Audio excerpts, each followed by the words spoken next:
नमस्कार दोस्तों, आज का एक्सप्लेनर है हमारे उपराष्ट्रपति यानी राज्यसभा के सभापति जगदीप धनखड़ के ऊपर, जो कि लगातार पिछले 4 महीनों से ट्रेंडिंग पर चल रही है। विपक्षों द्वारा लगातार आरोप लगाया जा रहा है कि उनके मुद्दों को नहीं सुना जा रहा है, उनके मुद्दों को दबाया जा रहा है। आखिर क्या है मामला, जानते हैं आज का एक्सप्लेनर में। बात है 8 अगस्त 2024 की, जब मानसून सत्र के दौरान विपक्ष के नेता और धनखड़ के बीच विवाद बढ़ गया था। उस समय कांग्रेस के अध्यक्ष और राज्यसभा में विपक्ष के नेता मल्लिकार्जुन ने म्यूनिसिपल फोगाट का मुद्दा उठाया था। जवाब में उपराष्ट्रपति ने इसे राजनीतिकरण रूप देकर इस मुद्दे को दबा दिया।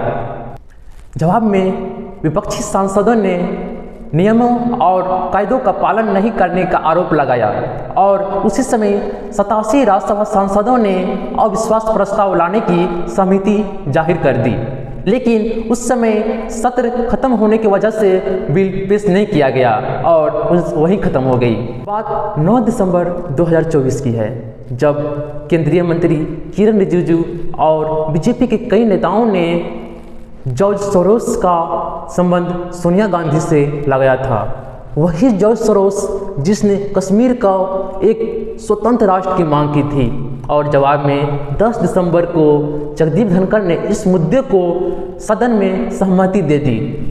और क्या, विपक्षों को एक मुद्दा मिल गया कि उसकी आवाज़ों को एक तरफा सुना जा रहा है, उसकी आवाज़ों को, उसके मुद्दों को राज्यसभा में नहीं सुना जा रहा है। और क्या, उसी पर विपक्षी नेताओं ने अविश्वास प्रस्ताव लाने की तैयारी कर दी। राज्यसभा के सभापति को उनके पद से हटाने के लिए महाभियोग जैसे लंबी प्रक्रिया से गुजरनी पड़ती है। महाभियोग शब्द का अर्थ है कि उस पद पर बैठे व्यक्ति की सभी प्रकार की शक्तियां और जिम्मेदारियों को छीन ली जाती है। यह हमारे संविधान के article 61, article 124 close 4 and 5 and article 217 and 218 में मेंशन है। ध्यान रखने की बात यह है कि अगर महाभियोग बिल पास हो जाती है तो राज्यसभा कि सभापति अपने पद को भी खो जाएंगे और उपराष्ट्रपति के पद को भी खो जाएंगे, क्योंकि देश के उपराष्ट्रपति ही राज्यसभा के सभापति होते हैं। उपराष्ट्रपति को हटाने से जुड़े कुछ महत्वपूर्ण नियम। पहला, 14 दिन पहले नोटिस देना। विपक्षों द्वारा महाभियोग लाने से 14 दिन पहले उन्हें नोटिस देना बहुत ही जरूरी है। महाभियोग के दौरान उपराष्ट्रपति यानी राज्यसभा के सभापति राज्यसभा का अध्यक्षता नहीं कर सकते हैं, और महाभियोग लाने के बाद जो वोटिंग होती है उसमें भी अपने वोटों का उपयोग नहीं कर सकेंगे। समान होने पर भी वोट नहीं कर सकेंगे, यानी पक्ष द्वारा भी समान वोट और विपक्ष द्वारा समान वोट हो जाने पर जो एक निर्णायक वोट होती है, उस स्थिति में भी उपराष्ट्रपति अपना वोटों का प्रयोग नहीं कर सकते हैं। राज्यसभा में अभी कुल सदस्यों की संख्या 231 है, जो कि राज्यसभा की वेबसाइट पर मेंशन्ड है। अगर इस स्थिति में विपक्ष महाभियोग लाती है तो उसे बहुमत से प्राप्त करना बहुत ही अनिवार्य है, और स्थिति में 231 का हाफ प्लस 1 यानी 116 वोटों का होना बहुत ही जरूरी है, तब जाकर उपराष्ट्रपति अपने पद से हट सकते हैं। राज्यसभा में भी इंडिया गठबंधन यानी विपक्षों के पास सिर्फ 84 सांसद है।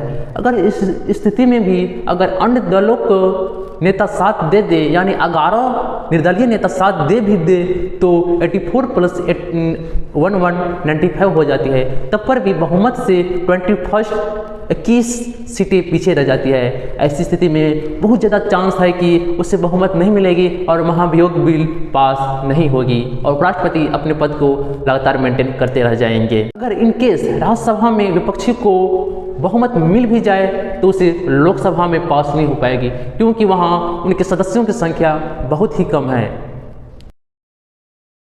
आप जान ही गए हैं कि विपक्षों के पास पर्याप्त नंबर में सीटें नहीं है, न ही लोकसभा में और न ही राज्यसभा में।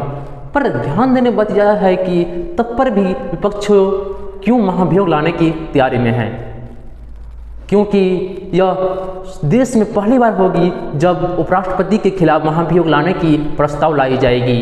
यह एक हमारे देश पर पहला इतिहास होगा। यही कारण है कि विपक्षों द्वारा एक काला दाग दिया जा रहा है सत्ताधारी पार्टियों को उनके पदों से हटाने के लिए, जो कि उनके नियमों के अनुसार नहीं है, पर एक काला दाग जरूर दिया जा रहा है। धन्यवाद। अगर आपको अच्छा लगा तो हमारे वीडियो को जरूर शेयर करिएगा।